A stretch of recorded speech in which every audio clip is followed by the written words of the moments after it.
Hello, everyone. This is Lisa from World Wheelchair Warriors. So, hello, everyone. Today, we're going to address some juicy topics about wheelchairs.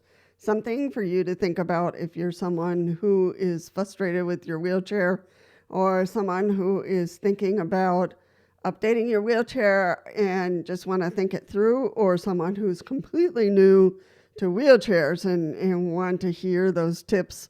I'm taking this information and a guide from the National Library of Medicine. So they have a good list here and that we can follow, and I can make some comments in between based on my daily experience. All right. Where am I here? Oh, there we go. All right. So appropriate wheelchairs. Let's talk about all the details on that.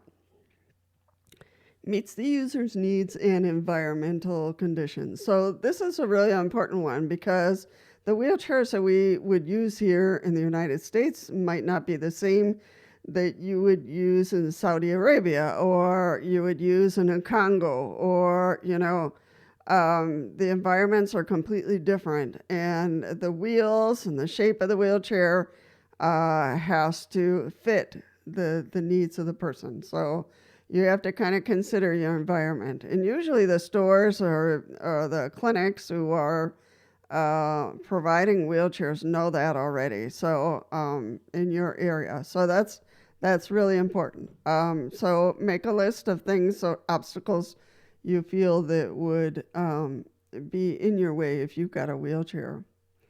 Provides proper fit and postural support. A lot of questions are out there like, what's the size of a wheelchair? Well, that depends on your size. So the wheelchair goes according to your size, your weight. So it's not about the size of the wheelchair. It's about your needs, your weight, and making sure that wheelchair fits you. It's like getting a shoe, getting a shoe. You need to make sure that it fits and it's not going to rub and that it's comfortable for you. So that is the size of the wheelchair. So they really need to figure that out first. Is safe and durable. Now, there's a lot to say about safe and durable here. I don't want to offend any of the stores or any of the, clinics, but is safe and durable. So you really have to consider what kind of materials is this wheelchair made out of. Are there parts, to replace, especially the wheels, once they're wearing down? Can you get parts and replacements? And this is really important for the different countries because you don't want to get a wheelchair that you can't get parts for. That's really irritating. So very irritating. So make sure there are parts and ask about that if you can get parts or replacements for XYZ parts of the wheelchair. Might be very hot in your country. It might be very cold in your country. It might be very dry. So, you have to consider all that. What materials are the wheelchairs made out of?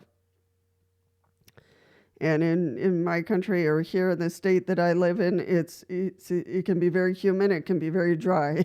so the wheelchairs really get hammered by the extreme weathers. So I want to make a comment here, and I don't want to disrespect the stores, but there is a lot of promotion on these fold-up power wheelchairs. Now, I would say that fold-up manual power wheelchairs are good depending on what you're going to use it for. Fold-up power wheelchairs are really for travel, and they're not for everyday use. I know that the stores say, oh yeah, it'll be great for everyday use, but of course they need to make a sale. So, but I want to alert you that fold-up power wheelchairs are 90% of the time not used for daily use. They're used for travel, for once in a while use. And if you use it every day, it's going to break down pretty soon. because it's not made for the heavy duty use. So I just want to let you know on that so that you think this through. For the fold up power wheelchairs, be careful. I know that the stores want to make a sale. It's kind of a new thing. It's kind of a new cool way to do it. But I'm telling you that most of these fold up power wheelchairs are not made for everyday use. They're made for travel or light use. So these fold up, I'm going to say it again, these fold up power wheelchairs are made for light use, not everyday use. So don't let them tangle you up on that. Is available in the country. And this I said above, is this type of wheelchair available in the country? Are there parts?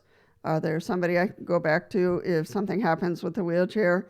So that's really important to get something that's made, produced, has parts in your region, in your country, in your province. Let's see. Can be obtained and maintained and serviced, sustained in the country. Yeah, so we said that already. So that's really important because what they use in Saudi Arabia is not going to be the same in Congo. It's not going to be the same in China. So it's really important to kind of look at that. Users of wheelchairs, so children, adults, and the elderly, men and women and girls and boys. So it's from A to Z. Wheelchairs are not just for the elderly. A lot of people think that wheelchairs are, you shouldn't use a wheelchair unless you're of this age, and that's not true. So anyone can use a wheelchair. I don't want anybody using a wheelchair who doesn't need a wheelchair. It will cause weakness and circulatory issues and lung issues for you. If you don't need it, you could deteriorate your other physical needs. So someone who really needs it, someone who needs it to get from part A to point B, and someone who just has a lot of pain or a lot of weakness. So there has to be a medical reason for it. So I just want to caution you on that. So people with a different neuromuscular impairment. So I have neuromuscular issues. So I'm in the wheelchair. I use my walker as much as I can to make sure that my legs remain strong or as strong as I can, and to make sure my lungs, do well and my circulatory needs. So if I spend too much time in the wheelchair, could be an issue. So, but when I need the wheelchair, I need the wheelchair. There's no way of changing that. So you have to, if you're a person who had a spinal cord injury or someone who had to have some amputations, or no changes in that, you just have to use the wheelchair, and that's okay. That's okay. You have to be okay with using the wheelchair, and that sometimes takes time. It's not about socioeconomic needs. This is about your physical needs and your safety. So people living in different environments, including rural and semi-urban and urban areas. So I've talked about people who might live in the country, crossing roads, how that would be very different. Getting through the farm or getting through your property, is going to be very different than in the city. So you have to consider what's going to work the best, what kind of wheels, because there's all kinds of different wheels that you can use on your manual, your power wheelchair, to be able to handle the terrain. So that's really, really important. Need for wheelchairs. And it says here, there's a little note about 10% of the global population, which is pretty big, i.e. about 650 million people have disabilities. Studies indicate that some 10% require a wheelchair. And a lot of these people, I'm going to tell you, don't have a wheelchair. There's a little story here of someone in a different country, and she was requested to go to the clinic for some rehab, and they brought her in a wheelbarrow. They brought her in a wheelbarrow because they didn't have a wheelchair. So the clinic arranged, to get her a specific wheelchair, and now she is doing better. But some people end up doing that because it's like, how do I get a wheelchair?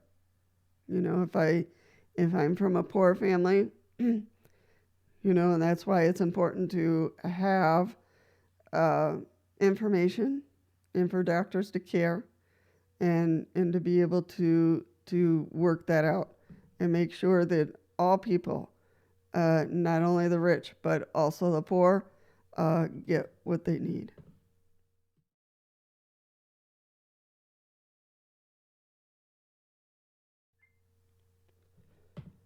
All right, so for the next section here, rights to wheelchairs is an interesting title. Rights to wheelchairs. So, states parties to the Convention on the Rights of Persons with Disabilities have the obligation to take effective measure to ensure personal mobility with the greatest possible independence for persons with disabilities. Now, that sentence, I'm going to break it down a little bit. You don't want to become dependent on the wheelchair because, again, I've said before, it will impact your health, your lungs, your circulatory system, and create more weakness. So you want to use that wheelchair to be independent as possible, not dependent, not become dependent on the wheelchair itself. So you have to measure there what's most important for you, what's most important for your doctor, so, and it could be, you might say to yourself, well, I really can walk. It's just that I'm off balance. Well, the wheelchair is going to help you not to fall because a fall can cause you a concussion, broken bones, everything else. So that might be, a necessity. And you might feel like you shouldn't have a wheelchair because, you can walk. So that's really important to evaluate with your doctor what's going to be the greatest help, because you don't want to end up in the hospital having to have a hip replacement or a concussion or brain damage because you fell and because you thought you shouldn't be using a wheelchair. You don't deserve to use a wheelchair. So that's not the point. The point is to remain independent and to remain safe. So those two things are going to really be the bottom line for you using a wheelchair. So, and people deserve to have a wheelchair. If they think that, I'm falling a lot, people constantly are helping me. If I had a wheelchair, I'd be a little bit more independent. So, this is a commitment to provide mobility aids such as wheelchairs that make personal mobility possible. So for you to get around and to not hurt yourself and to be healthy and happy. Because people can become miserable if they have to sit in one chair all day long and can't get up and get to point B without somebody helping them. So that's really important. If you kind of think about that, the reason and the rights to have a wheelchair is kind of around that, independence and safety. And the article goes on, but I'll just leave it at that because I think safety and independence is crucial in these parts. So health and quality of life, which we just talked about, to be able to be independent, to be able to do things on your own, and to be safe so you don't fall, so you don't, become ill or dizzy or, incur a fracture or any kind of brain damage or, so that health and quality of life. How is your quality of life right now? And would a wheelchair, facilitate more independence and safety? So those are critical areas to evaluate as you're looking at a wheelchair and you want to talk to your doctor. These are pieces that need to be looked at. And the doctor will always look at safety first. You know, when I was falling a lot and just having some difficulties getting from point A to point B, I went to see her and she said, "Okay, Lisa, where is your previous walker?" I said, "I gave it away." So she pulled up a form and started filling it out. And then she said, "Come over here, come around my desk." So she said, "You see this line where it says time to be used, the walker?" And she said, "For life." She typed it in, "For life." So my doctor said, "Do you get it now?" "I don't want you falling. I don't want you breaking anything. I don't want you to have a brain trauma at the end of this. So I need you to start using a walker full time. And that's my bottom line." Okay. So I agreed. And she got me another walker. She said, "Don't give it away." so, so it's just one of those things, when you're struggling and you're trying to remain independent and you're trying to figure out, okay, how can I get from point A to point B? And I wasn't doing that very well. so, so that's back in the day. It's when I started using a walker full time. So economy, a wheelchair often makes all the difference between being a passive receiver and an active contributor. That is so, so true. People who get power wheelchairs, they can help their spouse, they can help their girlfriend, they can help their family in the home to, grab the garbage and go toss it. They can help with dishwashing, drying, or whatever, because in their wheelchair and they can move around just pretty easily, and manual wheelchairs as well. So you become, part of the activity instead of the observer. So economic benefits are realized when users are able to access opportunities for education and employment, if that's the case, especially if they're young, so if they're kids or they're youth or they're young adults, that's a possibility. With a wheelchair, an individual can earn a living. Sometimes, if there's not an illness in between, and contribute to the family's income and national revenue.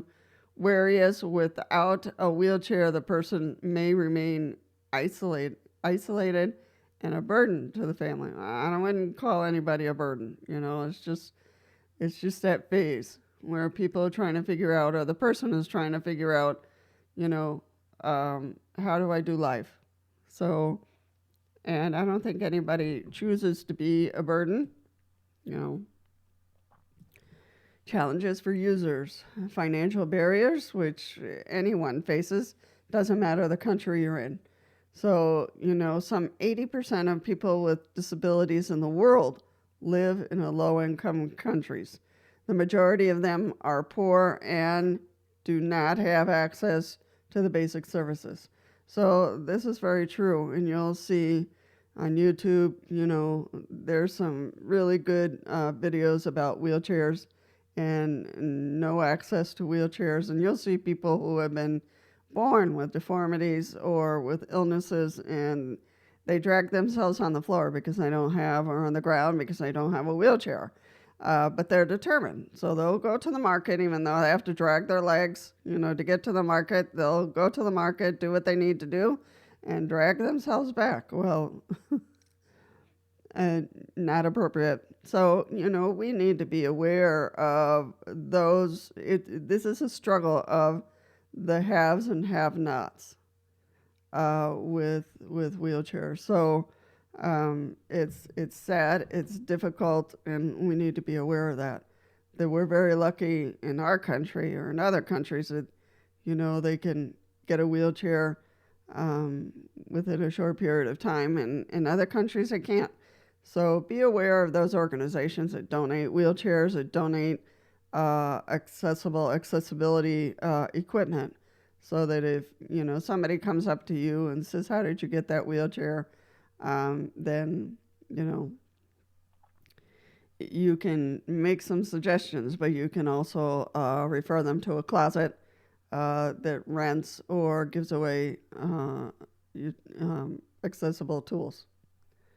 Access to rehabilitation services, that's always needed because, as I said before, people who have been dragging themselves on the floor for a long time and have scrapes and their skin is in bad condition, it's really important for them to touch base with rehabilitation and see how much can they be helped, to maintain some flexibility in the arms and the legs and maintain their health. You don't want to get a blood clot in those legs and then have a stroke and then you're in worse condition. So, education and information. Many users have difficulty in accessing relevant information. Yeah, if they don't have a doctor or they haven't seen a doctor in a long time, that's going to be really, really difficult. So, to get information or to have the know how. And so it's really important here in the United States or in first world countries to check out with your primary care doctor or establish with a primary care doctor and say, hey, I've been dragging myself from here to there, so how can I make this situation better? So really to get the education you need in regards to, I have people from third world countries that contact me and say, I just need a wheelchair. I don't care what type of wheelchair it is, but I need some kind of wheelchair. And then I'll give them some links of where they can apply for a wheelchair.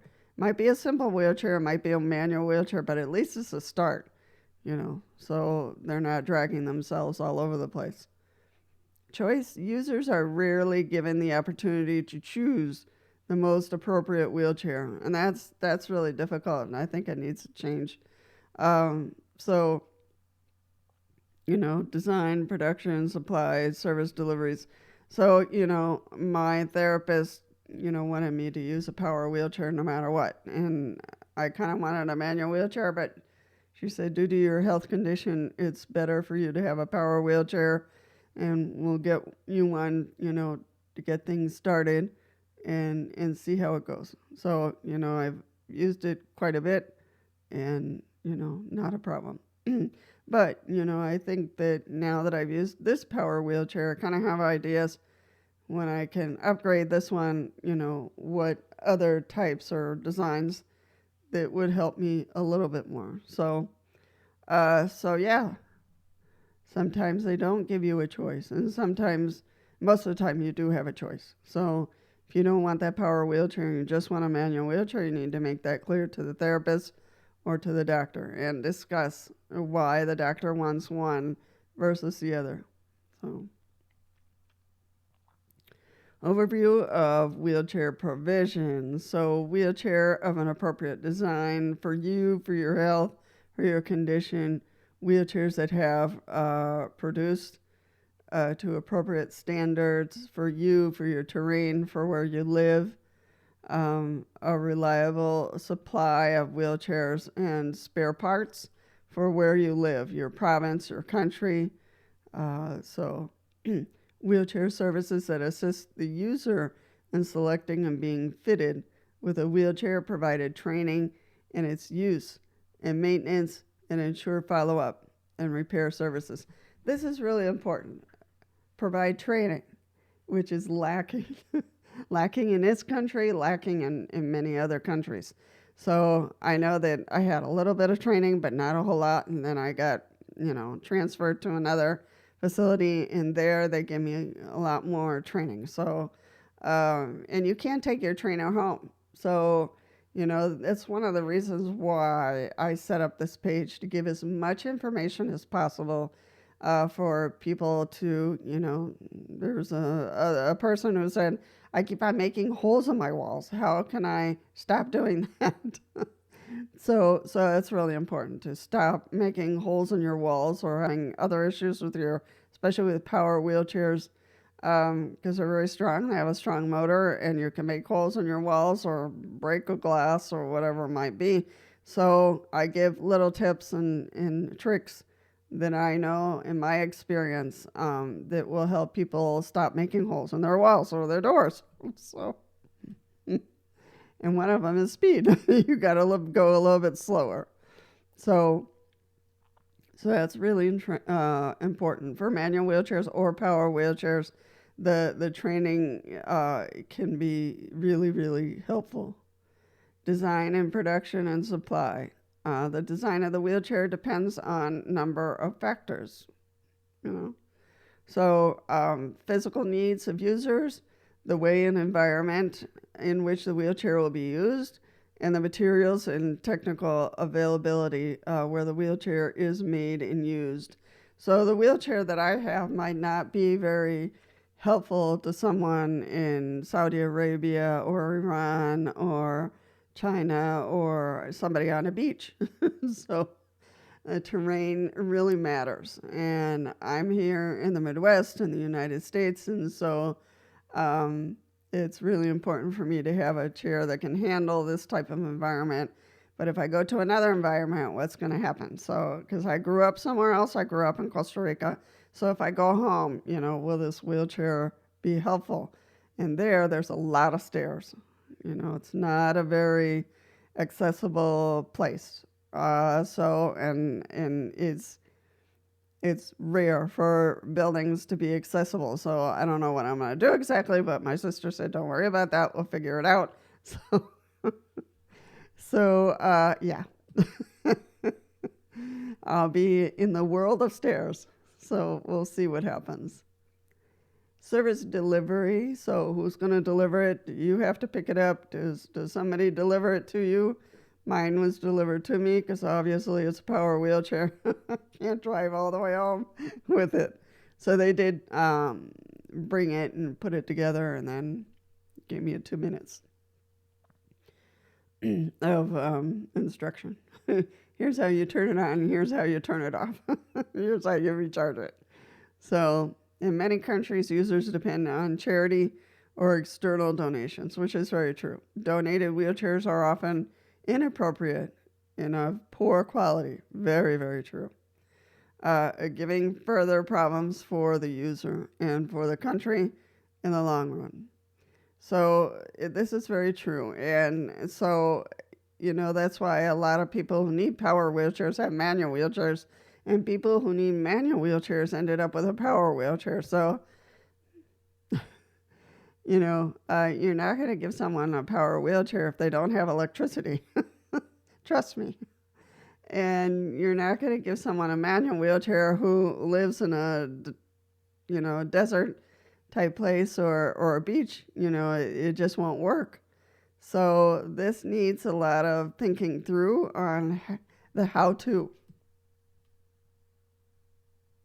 Training, as I said before, is really needed. And you can't take your trainer home, so what do you do afterwards? I can't teach somebody online how to use a manual wheelchair because there's wheelies and other things you need to learn, and that's a little hard to teach, especially if the wheelchair is not fit for them. So, all right, I'm going to leave it here. The next portion of this, I am going to do it in another video. I don't like to do videos that are too long. One, because I don't have much tolerance.